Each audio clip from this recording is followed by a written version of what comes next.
C'est le grand jour, l'Euro de football commence aujourd'hui et on est très heureux de pouvoir le vivre avec vous. Bienvenue à toutes et à tous sur 11e art pour notre grand dispositif Euro 2024.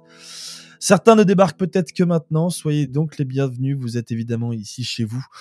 Tout du moins si vous n'avez pas voté extrême droite et que vous considérez que le football n'est pas que du football, mais bien aussi un enjeu politique majeur et ce, à tous les niveaux. Certains sont des habitués parmi ceux qui nous écoutent et connaissent déjà évidemment le dispositif, d'autres ne le découvrent que maintenant. Laissez-moi donc vous faire un petit rappel de ce qui vous attend tout au long de cette compétition sur notre chaîne. Nous avons commencé le vendredi 7 juin dernier avec des previews de chacun des groupes de la compétition pendant lesquels nous avons reçu des experts des 23 pays participants avant de clôturer cette phase de pré-compétition, si je peux l'appeler comme ceci, avec une émission spéciale sur l'équipe de France hier. Et nous débutons aujourd'hui donc la deuxième phase de notre grand dispositif avec notre émission quotidienne et nos lives. Une émission quotidienne d'une trentaine de minutes pour vous présenter les matchs du jour avec des chroniques et des angles originaux. Et tous les soirs, des lives, soit en direct de chez nous avec des animations, c'est-à-dire des petits quiz, des bingos, des débriefs de matchs, soit en direct de la Cité Fertile, où nous animerons, en plus de ces petites animations, des conférences sur des sujets tout aussi originaux. La première, évidemment, commence ce soir, puisque nous serons sur place donc à la Cité Fertile à Pantin pour le match d'ouverture, et nous serons accompagnés de Jean Morel, Brice Bossavi et Chérif Gamour pour une conférence sur les liens entre le football et la musique. Vous êtes évidemment tous les bienvenus, là encore aussi, à condition que vous n'ayez pas voté extrême droite et que vous considérez le football comme un enjeu politique. Voilà, et nous serons aussi présents, évidemment, pour tous les matchs de l'équipe de France à la Cité Fertile, où il y aura un grand dispositif avec un très grand écran, des petites bières. Donc venez, soyez évidemment les bienvenus. On sera très heureux de pouvoir vous rencontrer ou de pouvoir vous revoir si on vous connaît déjà. Aujourd'hui, pour m'accompagner avec moi sur cette première émission quotidienne, l'homme qui passe plus de temps sur TikTok qu'à écrire de belles chroniques pour vos belles oreilles. Ne vous inquiétez pas, il a tout de même plus d'un tour dans sa manche. Comment va mon ami Bilal ? Bah écoute, ça va. Et en vrai, je passe beaucoup de temps quand même sur les chroniques 11e art. Il y en a une que j'ai pondue aujourd'hui, dont je suis pas peu fier. Écoute, donc des TikTok, mais aussi 11e art, toujours en priorité. Et je tiens d'ailleurs à préciser en plus que ce soir, effectivement, on sera en live sur Twitch et que en plus de la conférence, on fait un petit avant-match où l'idée c'est aussi de vous faire rentrer dans le match à notre façon et de faire des petits quiz, etc. Pour tout savoir de l'Allemagne et de l'Écosse, en plus de cette quotidienne. Donc voilà, on vous attend en tout cas nombreux sur Twitch et à la Cité Fertile si jamais vous êtes chaud. T'as qu'à dire que mon intro était pété, hein. Ouais, mais je préférais préciser, frérot. Et pour m'accompagner aussi avec moi, le minot de la bande, lui aussi, TikTok c'est son fort. Il y a découvert la semaine dernière comment tricher efficacement pour passer le brevet. Avance dans tes révisions, Zach. Non, moi j'ai toujours triché à l'ancienne, hein, t'inquiète, j'ai jamais eu besoin des réseaux. C'est quoi, petite anti-sèche sur la main, les formules de mathématiques sur l'avant-bras. Souffler une petite question au poteau à côté, ça marche aussi, ça marche très bien. Bon messieurs, premier match de cette compétition d'Euro 2024, Allemagne-Écosse ce soir, le match d'ouverture. Et ça va nous permettre de parler de ce match et justement de basculer sur notre première chronique. 21h, Allemagne-Écosse. Coup d'envoi donc ce soir de cet Euro 2024 en Allemagne, un Euro évidemment plongé dans une actualité politique toute fraîche 5 jours après les élections européennes. Et comme chez nous, en France, le parti d'extrême droite allemand, l'AfD, a fait un énorme bond avec plus de 16% des scrutins. Et du coup, Zach, tu voulais évidemment revenir sur la montée de l'extrême droite en Allemagne, et en commençant notamment par un petit résumé de la situation. Ouais, c'est ça mon cher Val. Comme tu l'as dit, le contexte politique de ces derniers jours vient faire de l'ombre à l'actualité sportive. Les élections européennes viennent de se dérouler le 9 juin et le moins que l'on puisse dire, c'est que l'Europe n'est pas à la fête. 33% pour le RN en France, 16% en Allemagne donc, et une majorité de pays qui ont fait le même choix de la haine. Alors comme en France, cette triste percée, elle est le fruit de plusieurs raisons. L'extrême droite est désormais banalisée et les militants racistes et antisémites ont été rejoints par un électorat différent. Les classes sociales les plus en difficulté tournent désormais le dos à la gauche. Ils vont vers l'AfD ou le RN en France qui se présentent comme les nouveaux partis du peuple. Le pire, c'est que même la jeunesse tombe dans le panneau. Les moins de 30 ans allemands ont voté à 17% pour l'AfD contre 7% il y a 5 ans. le symbole d'une campagne réussie du parti sur les réseaux sociaux et notamment TikTok où il cartonne. Oui, évidemment, l'Allemagne n'est pas le seul pays touché. On a vu les Pays-Bas il y a pas longtemps de ça, qui eux aussi sont basculés à l'extrême droite. Donc une situation alarmante pour pas mal de pays en Europe. Et est-ce que tu peux justement revenir, si on revient sur le cas allemand, est-ce que tu peux nous présenter un petit peu rapidement ce parti qu'est l'AfD? Ouais, bien sûr. Alors d'abord, AfD, ça correspond aux initiales Alternative für Deutschland. En Très bel allemand. alternative, ouais, je vais même pas m'excuser pour l'accent, j'ai pas fait trop d'efforts. En français, ça veut dire Alternative pour l'Allemagne. C'est donc un parti d'extrême droite dont les revendications principales sont l'opposition à l'Union européenne et à l'immigration. Créé en 2013, le parti siège à l'Assemblée parlementaire allemande, le Bundestag, depuis 2017. En quelques années, il a réussi à augmenter sa cote de popularité jusqu'à devenir le deuxième parti allemand derrière les socialistes démocrates d'Olaf Scholz. Et d'ailleurs, le parti du chancelier, lui, a bien sombré en n'emportant que 14% des voix aux européennes. L'AfD a donc profité de cette cote d'impopularité, mais aussi d'une stratégie de radicalisation assumée à travers des projets et discours extrêmes. Le 13 janvier 2024, des manifestations massives se sont tenues dans toute l'Allemagne en réaction à une révélation choc, la découverte de l'organisation d'une réunion secrète à Potsdam en novembre 2023. Et alors, les participants, qui étaient-ils? Eh bien, des néo-nazis, des dirigeants de l'AfD et de la CDU, l'Union chrétienne démocrate d'Allemagne, qui est d'ailleurs arrivée en tête aux européennes.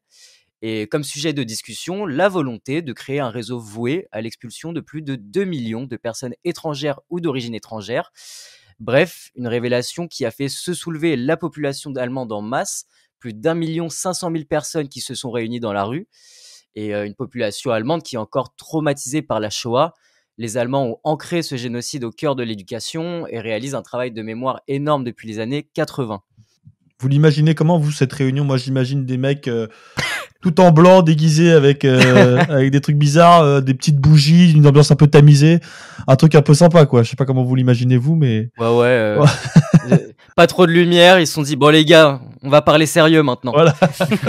Bon, bref, on l'a compris, un projet qui fait froid dans le dos.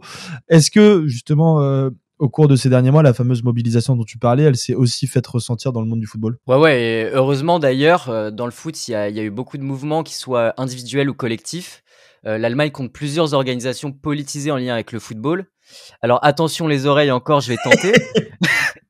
La Gesellschaftsspiele, je Ouais, la refais vas-y, par encore une exemple. fois. Encore une fois, peut-être, non? Tu veux une dernière? Allez, Non, allez, vas-y. on va La Gesellschaftsspiele. Qu'est-ce que c'est, donc, ce petit truc-là? Alors, c'est une association de plusieurs centaines de membres qui veut éduquer par le football grâce à des groupes de supporters. Il est question de sensibiliser les plus jeunes générations sur des questions de racisme, de xénophobie ou autres. Et l'association tient à mettre en avant l'importance de ces groupes de supporters allemands dans la lutte contre l'extrême droite. Et quand plusieurs organisations ont formé l'alliance Hand in Hand en réaction à la réunion de Potsdam, l'association a répondu plus que présente. Elle est parvenue à réunir plus de 30 groupes de supporters pour manifester dans les rues de Berlin. Parmi eux, on a retrouvé des clubs comme le Werder Bremen ou Francfort, qui sont réputés pour leur position très à gauche. Et historiquement, le club de San Paoli est aussi un club réputé depuis des décennies pour son engagement. Mais bon, son soutien aveugle à Israël a provoqué l'abandon de nombreux de ces groupes de supporters. Certains acteurs du ballon rond ont aussi pris la parole dans les médias.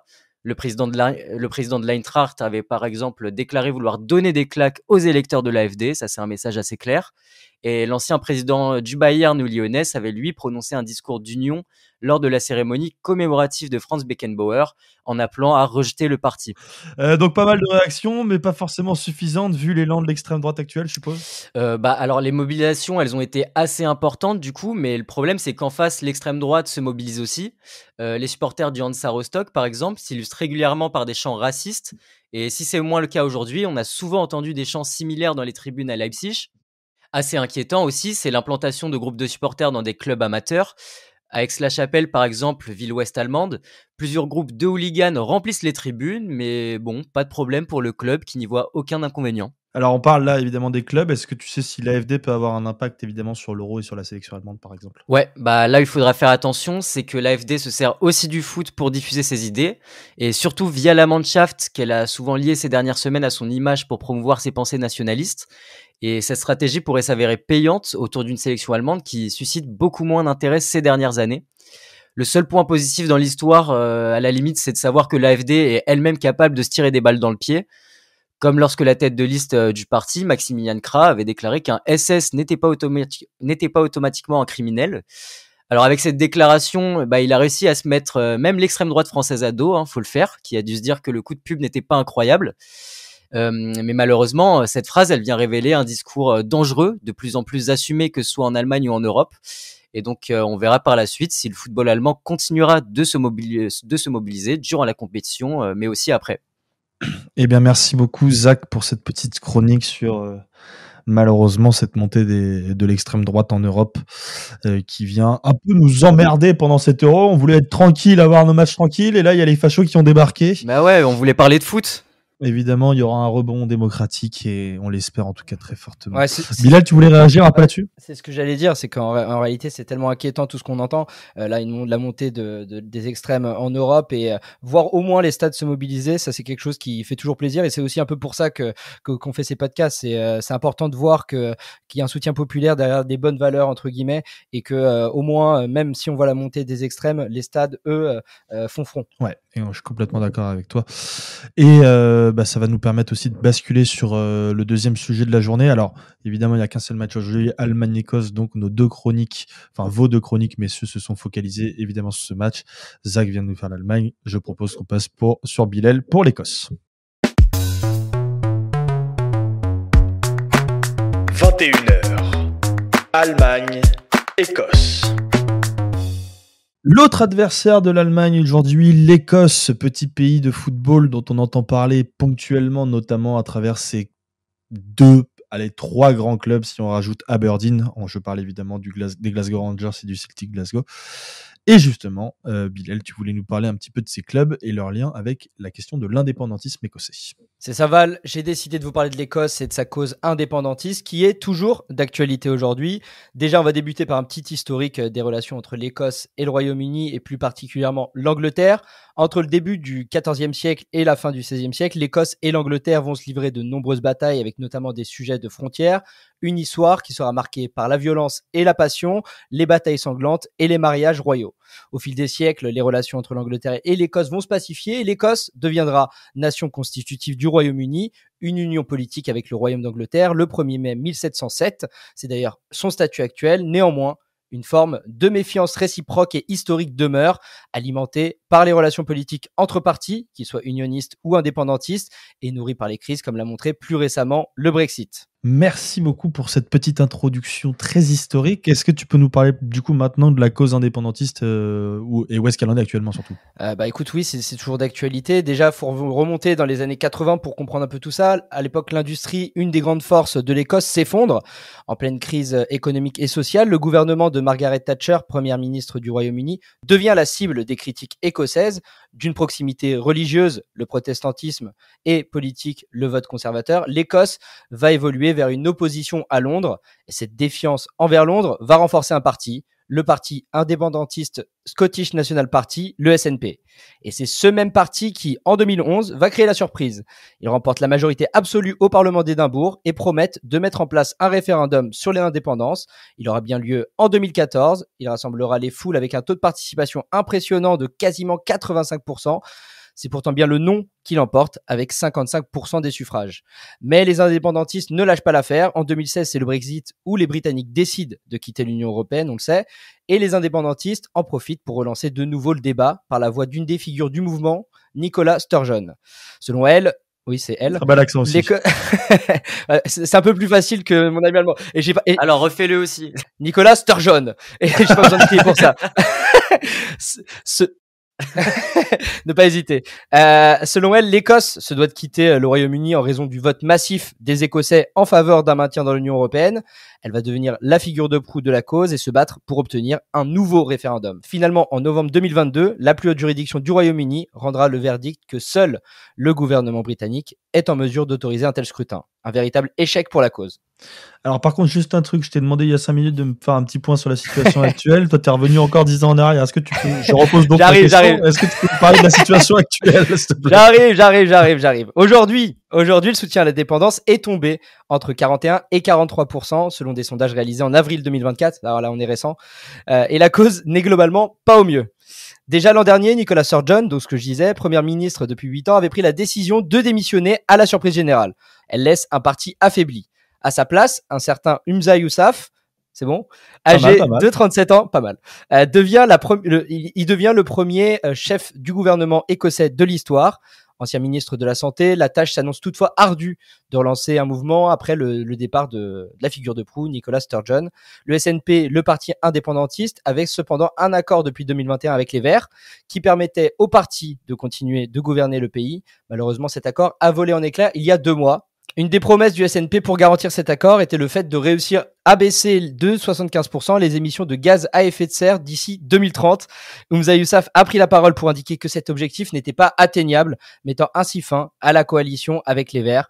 Voilà donc le SNP sans majorité au Parlement et désormais aussi sans chef de file, car après cette déclaration et 2 motions de déviance au Parlement contre lui, Humza Yousaf a pris la décision de démissionner à la fin avril. Il laisse donc un parti indépendantiste menacé par le retour en force du Parti travailliste à quelques mois des élections législatives en Écosse. Eh bien, merci. Vous êtes sur France Inter. Merci à tous d'avoir suivi cette émission. Non, je rigole, évidemment.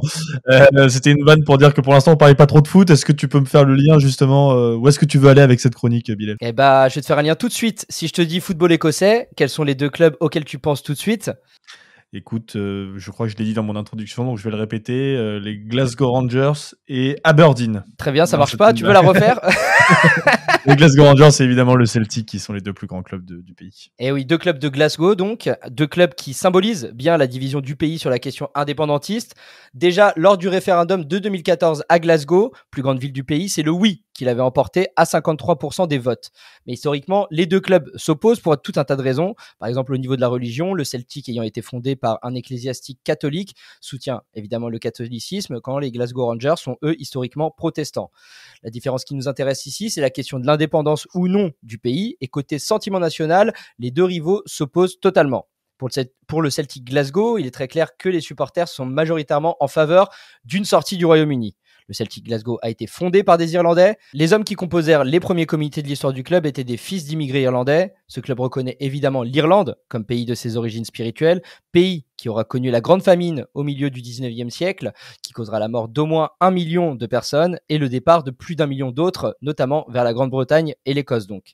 L'Irlande aussi qui se battra pour son indépendance dans les années 1920 et qui finira par l'obtenir. Ouais, c'est pas étonnant du coup que le club des Irlandais en Écosse prenne évidemment le parti de l'émancipation. C'est ça, Val. Ses supporters ont d'ailleurs souvent pris position dans les tribunes de Celtic Park, se montrant proches des combats pour l'autonomie ou en soutien des opprimés. Ils auront affiché notamment leur solidarité à l'Afrique du Sud lors de l'apartheid, au peuple basque en quête d'indépendance vis-à-vis de l'Espagne ou encore leur solidarité vis-à-vis du peuple palestinien. Cette mentalité coule réellement dans leurs veines. Pour ce qui est des Glasgow Rangers, la donne est bien différente. Ces supporters sont plutôt attachés à l'Empire et ne soutenaient typiquement pas la volonté d'indépendance des Irlandais à l'époque. En 2014, lors du référendum, les tribunes étaient peuplées de tifos Better Together et le God Save the Queen était chanté à chaque fin de match. Alors, si référendum il y avait, assez facile de comprendre vers où irait leur sympathie. Mais bon, de ce qu'on a compris, pas sûr que la question se repose tout de suite. Eh bien, merci beaucoup Bilal et j'invite tout le monde à aller voir des vidéos du Celtic Park qui est déjà de base un stade exceptionnel en termes d'ambiance, mais particulièrement quand ils ont soutenu il y a pas longtemps la cause palestinienne. De très très belles images à voir. Et voilà, je vous invite à aller regarder ça. Et du coup, maintenant, on en connaît un petit peu plus, en tout cas, sur ce match Allemagne-Écosse, qui aura donc des enjeux éminemment politiques, que ce soit, principalement sur les questions de politique intérieure. 2 chroniques parfaitement intéressantes pour débuter cette compétition. Et pour clôturer, on va évidemment vous proposer une 3e petite chronique. Cette fois-ci, pas forcément en lien avec le match du jour, mais plutôt en lien avec les grandes compétitions. Vous le savez peut-être, le monde du football est envahi depuis quelques années par la question de la data, notamment au niveau des clubs. Mais qu'est-ce que c'est exactement la data ? C'est une question qu'on s'est posée avec Mathieu Lille-Palette, fondateur de Opta, et avec qui on a justement évoqué ces questions de la data. Je vous laisse écouter ça tout de suite. On est aujourd'hui avec Mathieu Lille-Palette. Mathieu Lille-Palette qui bosse chez Opta depuis déjà un certain nombre d'années. Évidemment, l'Euro débute aujourd'hui. Qui dit Euro dit aussi arriver tout un tas de supporters néo-experts qui vont s'autoproclamer désormais experts sur la data. Et donc c'est pour ça qu'on voulait faire une petite vulgarisation du sujet, de savoir qu'est-ce que la data aujourd'hui. Et justement, Mathieu, quand on parle de data, de quoi on parle exactement? Je vais essayer effectivement de vulgariser, même si c'est un vaste sujet. Bien sûr. Mais si je commence avec ta première question, déjà il y a plusieurs types de données. Et il y a souvent une première confusion, c'est de considérer que toutes les données sont collectées de la même manière et qu'elles sont utilisées et traitées de la même manière. En fait, on va surtout discerner deux types de données, qui sont les données événements, donc c'est tout ce qui va se passer avec le ballon, et les données tracking, qui sont les mouvements. Aujourd'hui, la technologie est différente pour capter ces données-là. Tout ce qui se fait avec le ballon, ça va être collecté à partir de centres de collecte via des logiciels qui utilisent les flux vidéo et qui permettent aux analystes de suivre le ballon et donc de capter tout ce qui se passe avec ce fameux ballon. Donc, c'est les passes, les duels, les tirs et l'ensemble des catégories qui vont être effectuées par les joueurs quand le ballon est impliqué. Pour le tracking, c'est complètement différent. Donc le tracking, c'est pouvoir suivre tous les mouvements des joueurs. On va parler des vitesses de course, des volumes de course, mais aussi de la vitesse du ballon, par exemple. Ça, pour pouvoir le capter, il faut être dans le stade. Il faut avoir des caméras que tu mets dans le stade et qui te permettent de capter tous ces mouvements-là. Ce qui n'est pas le cas du premier élément dont tu parlais. Non. Dans le premier élément, en fait, c'est fait à distance parce que ça te permet d'avoir les images, de pouvoir revenir pour corriger en direct ta captation de données. Et puis, simplement parce que en fait la caméra va toujours suivre le ballon et ça va te permettre de toujours pouvoir collecter ces catégories de données. Donc là, c'est les deux grandes familles de données et ensuite, si tu veux, elles sont rassemblées dans une base de données pour pouvoir faire différents produits et c'est les produits ensuite qu'on va adresser en fonction du marché qui en a besoin. Et donc les marchés qu'on va toucher, ça va être le marché des médias, bien entendu, pour que toi, moi, n'importe qui va regarder l'Euro par exemple puisse avoir les informations de stats et de data sur les équipes et les joueurs, mais ça va être beaucoup aussi être les effectifs et donc les staffs des clubs pro et en l'occurrence pour l'Euro des sélections, mais également les opérateurs de paris, parfois les agents, les marques qui vont faire des activations, les acteurs de la tech, Google par exemple pour sa Onebox. Donc c'est une activité qui va toucher le monde du sport à 360 degrés. Et je conclurai simplement ta première question en disant que aujourd'hui, on a lancé une technologie qui permet maintenant de collecter via le flux télé également le tracking via l'IA, mais c'est aujourd'hui très neuf et c'est pas suffisamment éprouvé pour que ça devienne la manière numéro 1 de collecter. Ouais, exactement. Justement, tu disais que ça pouvait servir à différents types de publics. Nous, on va s'intéresser probablement plus aujourd'hui, du coup, alors clubs et sélections, je les englobe dans un même public et aussi peut-être aux médias dans un deuxième temps. Mais justement, comment les sélections utilisent aujourd'hui la data? On sait par exemple qu'il y a quand même des temps de rassemblement qui sont un petit peu plus limités.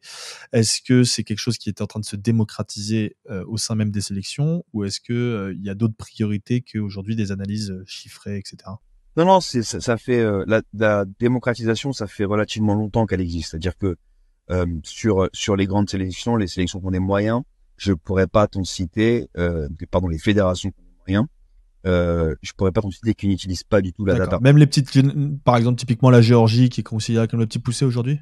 Ouais, t'as toujours un niveau de data qui est utilisé. Si tu veux, aujourd'hui, c'est ne pas avoir de données, c'est avoir un retard sur ta concurrence bien trop important. C'est simplement ensuite une question de moyens parce que la manière de recevoir cette data, la capacité à acheter des produits pour l'utiliser, bien sûr, c'est une question financière et économique et toutes les fédés ne sont pas égales. Mais tout le monde utilise de la data à sa manière. Dans le cadre d'une sélection, tu vas avoir tout un pan de l'utilisation de la data que nous on met dans la catégorie Team Performance et Pro qui ne va pas exister, c'est la partie scouting. Donc pour le recrutement, qui pour le coup est très importante pour les clubs. Donc elle va se concentrer pour les fédérations sur le suivi des joueurs. C'est-à-dire que j'ai besoin d'avoir, moi quand je suis sélectionneur de la Géorgie ou sélectionneur de l'équipe de France, sur l'ensemble des joueurs que je peux potentiellement sélectionner, une capacité à suivre leur performance. Alors ça va se faire via moi aller voir des matchs, regarder des matchs à la télé, pareil pour mon staff, mais le suivi longitudinal des performances, il va aussi se faire par l'analyse de la data. Et donc ça va permettre par rapport au projet que j'ai mis en place, par rapport aux certitudes que j'ai, celles que je n'ai pas, de monitorer mes joueurs, et ça va m'aider dans la constitution de mon équipe en premier lieu.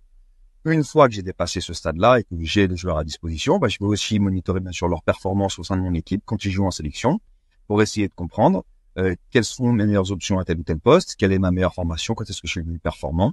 Donc ça c'est très similaire à ce que font les clubs avec, c'est comprendre comment mon équipe fonctionne d'un point de vue data et dessiner et ça va dessiner le contour de l'équipe, et ça va m'aider à prendre mes décisions sur le choix des joueurs, le choix des tactiques. Ça va m'aider à m'adapter à l'opposition, par exemple, parce que je vais beaucoup analyser les data adverses. Et donc, c'est inclus dans mon process de réflexion. Après, bien entendu, l'utilisation et le niveau d'utilisation dépend de l'appétence du sélectionneur, des adjoints, de l'influence des analystes.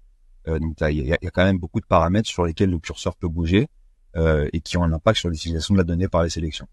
J'ai l'impression qu'il y a toujours une espèce d'idée reçue ici, en France, quand on parle de data dans le football, qui est que c'est un outil d'analyse, mais c'est pas forcément le cas. C'est plutôt un outil d'aide à l'analyse, non ? Je sais pas si vous faites cette distinction-là. C'est très bien formulé, c'est-à-dire qu'il faut surtout pas considérer que en soi la data te donne des réponses. C'est toujours un élément de la réponse. Ça t'aide dans ton cheminement, ça t'aide à gérer le risque inhérent à ta décision, mais ça fait jamais le travail à ta place. Donc c'est un élément d'analyse parce qu'il va être utilisé par celui qui analyse, qui bien souvent n'est pas celui qui prend la décision. Donc ça fait partie de la chaîne. C'est aujourd'hui très important parce que je te disais tout à l'heure, voilà, tout le monde l'utilise à un certain degré. Mais ce n'est absolument pas une réponse en soi aux problèmes qu'on peut avoir ou aux réponses qu'on cherche quand on est sélectionneur ou membre du staff. Et c'est un truc que je répète relativement souvent. Les utilisateurs finaux dans les sélections ou dans les clubs, ils n'ont pas de problème de data. Ils ont des problèmes de football. Oui. Et les data peuvent donner des indications pour résoudre ces problèmes-là. Dernière petite question qui découle un petit peu de ce qu'on vient de dire sur le traitement médiatique. Est-ce que toi, tu as un avis critique sur la façon dont est traité ce sujet-là de la data aujourd'hui par les médias en France ? Est-ce que justement, il est trop considéré comme un outil d'analyse et pas forcément comme un outil justement d'aide à l'analyse ? Je répète ce que je disais tout à l'heure, mais est-ce que tu as un avis critique là-dessus ? J'ai un avis critique, mais si tu veux, qui est lié à l'utilisation par chacun des différents médias. C'est-à-dire qu'aujourd'hui, je me réjouis d'abord du fait que tous les médias ont une approche et un avis sur la data. Et ça, c'est bien parce que ça fait partie de la grille de lecture du football et il faut l'utiliser. Ensuite, on rentre dans la pertinence de l'utilisation par rapport à ton audience. Et c'est là où il faut faire attention. C'est-à-dire que quand tu es TF1, tu n'as pas la même audience que Canal+, qui n'a pas la même audience que l'équipe, si je prends un média qui est un peu différent. Donc, il faut toujours calibrer l'utilisation par rapport aux gens à qui tu vas parler. Après, et ça pour le coup c'est très similaire au monde pro et au staff des équipes professionnelles, c'est qu'il faut de la compétence pour parler de la data.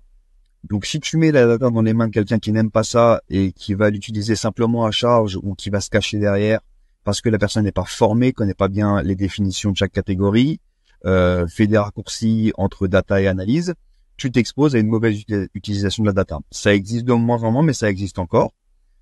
Mais on a vu émerger depuis quelques années dans les médias des profils c'est même pas des data journalistes, mais c'est de journalistes qui ont eu cette curiosité et qui font l'effort d'essayer de comprendre l'outil qui est mis à disposition. Et comme dans tout corps de métier, quand tu fais l'effort de connaître et de comprendre ton outil, t'es bien meilleur quand tu l'utilises. Et cette annonce-là en France, elle est plutôt bonne. Tu vois, j'ai la chance de m'occuper d'un vaste territoire. Et la France, je trouve, a bien progressé et aujourd'hui utilise dans les médias la data plutôt à bon escient. Très bien. Bah justement, sur ce petit aspect cocorico, est-ce que tu sais si dans le staff de Didier Deschamps, il y a une personne qui est dédiée à ça, ou peut-être plusieurs personnes qui sont dédiées à ça? On sait que par exemple sur la question des pénaltys, Deschamps a toujours été assez rétrograde, si je peux dire. Il a son avis. Il a son avis qui est peut-être même plutôt en contradiction avec justement cette notion de data. Est-ce que tu sais s'il y a quelqu'un qui est dédié à ça? Oui, il y a 2 personnes qui travaillent sur la partie data, mais qui sont liées à l'analyse vidéo. C'est-à-dire que le choix aujourd'hui du sélectionneur et de l'équipe de France, c'est de lier vraiment la partie analyse vidéo et data. Ce qui a été une tendance dans l'industrie depuis le départ, c'est que les analyses vidéo se sont formées et sont ensuite devenus aussi des data analystes. C'est une tendance qu'on voit un peu moins ces dernières années, où vraiment de par la complexité, ce qu'on peut avoir comme produit, du volume de data, on a de plus en plus tendance à avoir vraiment des analyses vidéo qui vont être sur la partie plus tactique, montage et restitution au staff, et des vrais data scientists, data analysts qui vont aller un peu plus loin dans l'analyse de données. C'est aujourd'hui pas franchement le cas de ce que je comprends à la Fédé, mais ça veut pas dire que c'est une mauvaise chose. Ça veut dire que c'est la décision qu'ils ont prise dans leur manière de fonctionner par rapport à leur appétence et leur volonté d'utiliser de la data, et jusqu'à preuve du contraire, c'est une sélection qui a des résultats. Donc, si tu veux ne pas faire forcément comme le font aujourd'hui de beaucoup de sélections, c'est d'aller plus loin dans l'analyse. Ne pas le faire, ça veut pas dire que c'est une mauvaise chose. Ça veut dire que à partir du moment où ça convient à tout le monde, c'est peut-être la meilleure décision par rapport à ce qu'ils ont envie de faire. Mais voilà, aujourd'hui, c'est plutôt en termes de staff, c'est plutôt limité. Merci beaucoup à Mathieu pour sa petite intervention et ce petit cours de vulgarisation de la data. Bilal, tu voulais réagir rapidement? Ouais, bah déjà, c'est cool de l'avoir avec nous aujourd'hui, et surtout que j'invite aussi nos auditeurs à aller écouter le podcast Alternative Football. Donc c'est le podcast de SoFoot qu'il présente, et il y a tout un tas de sujets vachement intéressants, parce que eux, ils s'intéressent à tout ce qu'il y a autour du foot aussi. Je pense notamment au podcast avec Darren Tulette pour comprendre la façon de consommer le football en Angleterre, ou encore le podcast avec Grégoire Margoton sur son évolution, sur aussi la conception du présentateur, du commentateur dans d'autres pays. Donc il y a des sujets vachement intéressants, donc n'hésitez pas à aller consommer ça, parce que c'est cool. D'abord on commence par une petite quotidienne d'Onziamar, et après on met Alternative Football. C'est ce que j'allais dire. Reviens à tes priorités, Bilal. Et après on met TikTok. Et voilà, et après on va sur TikTok. Voilà. Ça prend moins de temps pour le coup. Merci à tous d'avoir suivi ce premier épisode. On espère que ça vous a plu. Si c'est le cas, n'hésitez pas surtout à vous abonner, à liker, à commenter. Ça fait évidemment déjà très plaisir. Et deuxièmement, ça nous aide beaucoup pour les questions de référencement. Vous savez comment fonctionnent les algorithmes aujourd'hui, que ce soit sur les plateformes d'écoute ou sur les réseaux sociaux. Les deux sont très importants. Vous savez comment ça fonctionne. Donc voilà, n'hésitez pas. Vous pouvez nous soutenir de cette façon. Et puis si vous voulez nous soutenir de manière un petit peu plus importante, on a une cagnotte Hello Asso qui est disponible. Vous avez les liens dans nos différentes bios de réseaux sociaux et sur notre site internet. Voilà, c'est hyper important aussi pour un média indépendant comme nous d'avoir des dons de ses auditeurs pour marquer le soutien, et puis qu'on puisse aussi développer d'autres choses. Par exemple, vous permettre de gagner par exemple un petit maillot si vous voulez participer à notre jeu Mon Petit Prono. On a lancé une campagne. Vous pouvez aussi retrouver ça sur les réseaux sociaux. Donc voilà, n'hésitez pas à nous soutenir si vous le pouvez, c'est hyper important. On se retrouve évidemment ce soir, je le rappelle, à la Cité Fertile pour une conférence foot et musique. Ça va être énorme, évidemment. Bien joué Bilal pour ce teasing de fou. À la Cité Fertile ce soir, le match Allemagne-Écosse sera évidemment diffusé après les conférences et après nos différentes animations. Et ce sera aussi l'occasion de nous rencontrer. Donc n'hésitez pas à venir, c'est très important pour nous aussi. Messieurs, merci beaucoup. On se retrouve, je ne sais pas quand, parce que je n'ai pas tous les calendriers en tête, mais très bientôt. Ce soir, mon ami, ce soir, on sera là. Ce soir, évidemment, on sera tous là. Tu as raison. Eh ben, profitez bien de cette belle journée. Vive le football et profitez bien de cet Euro. Ciao à tous.